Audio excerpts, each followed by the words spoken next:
guys, we're here. It's the Wtfl post-draft wrap-up show. We're going to make this real quick for you. We've got a couple of things we're going to cover today. We're going to go over the power rankings very quickly. We're going to briefly cover each division. We're going to have a few questions about some moves that were made this year, and then we're all going to make some predictions on who we think is going to bring home the trophy. So with me today I have Mike Brooks, owner of the Big Nasties, and Linda, owner of the University City Nuggets. And the first thing we're going to get to is the power rankings. I know there's been a lot of questions on how they're calculated, whether I'm the one that's calculating them. What I can tell you is it's all based on Fantasy Pros rankings.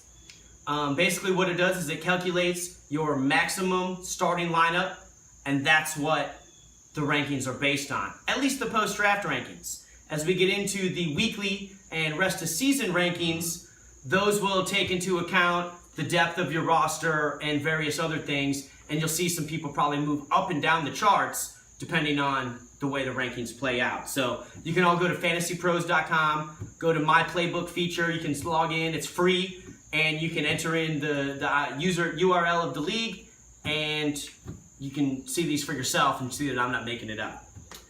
So the first thing we're going to get into is each division. We're all going to make a quick pick on an analysis of each division. One of us will do each division, and we'll go ahead and start with Mike with the Lager.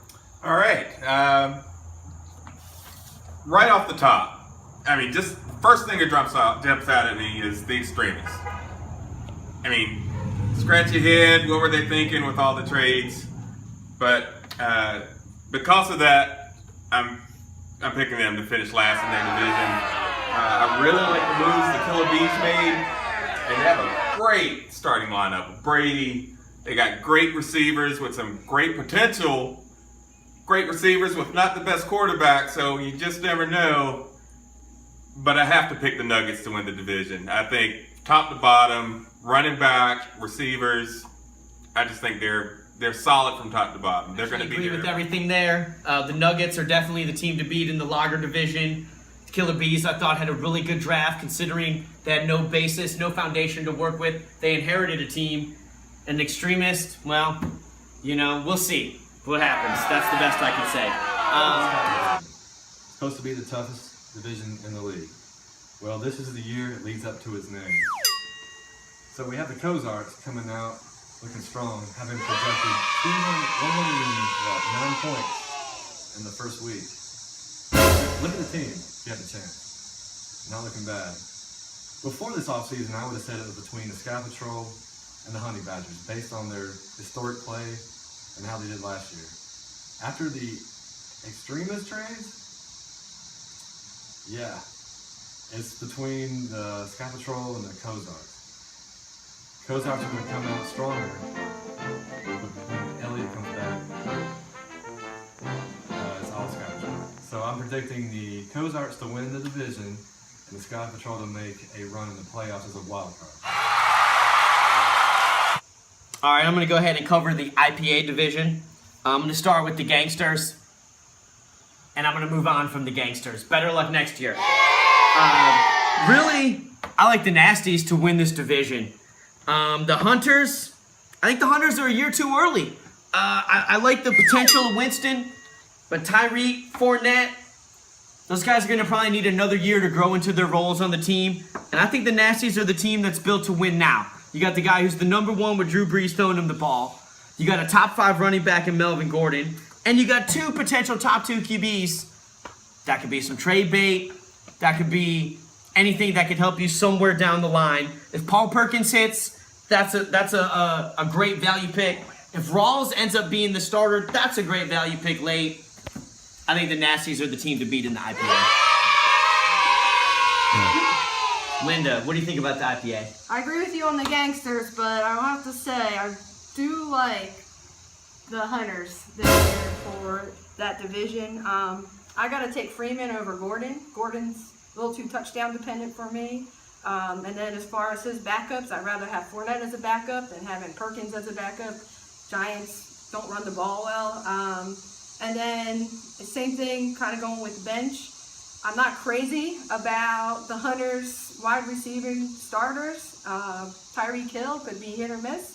But then he's got Marvin Jones, Macklin, Brown. One of those guys is going to be a good fill-in if it doesn't work out with Phil. So it's close for me. And I didn't think about this one, but I'm going to go with the Hunters. Say about the Porter division. Porter division, it's going to be a tough call who's going to be the champion, but I am going to go with the Growlers. But first of all, let's just get the blowhards out of the way with. The wide receivers, you got Brian, Adams, and Pryor. Great upside there, but then if something doesn't work out with them, you have Funches, Wallace. I'm not really comfortable with that because, I mean, Pryor's, he doesn't have the experience. Wide receiver, Bryant was out last year. He could be suspended again. And then the running back situation is the worst in the league. Oh. You have Crowell from the Browns, who I'm high on, but then you have Burkhead as the backup, and I know he drafted Ware not knowing, but I still can't get behind this team at all. This is one of my lowest ranked teams. I mean, Roethlisberger, I'm okay with him. And then it's just going to be a tough call between the Growlers and the Maulers. It's going to be rough. So we got the Growlers. The running backs are phenomenal. He's got major trade potential there. I mean, I love it. I do. I like the running back situation better there. I love that the Maulers got Hunt where he did, and it was lucky for him because Ware's not going to be. He found out later on that Ware wasn't going to be in the rest of the season, but I still trust, a proven player like McCoy over having Hunt and Stewart. So that's where what are you guys thinking with I think you're right on. Maulers? Oh, and I love with the Growlers that they have McFadden there that you can plug in. It's going to be great those weeks that Ezekiel Elliott's out. We're going to take a mailbag question. This comes from Extremist Fan 311. Ooh. What do you think of the moves that the Extremists made this year in dealing for Bell, for Zeke, and then dealing Zeke for draft picks?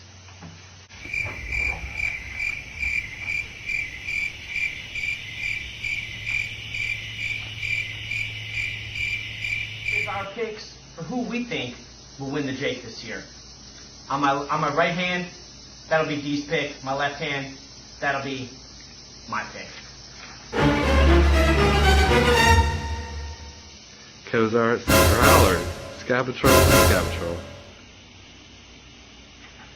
Sign off.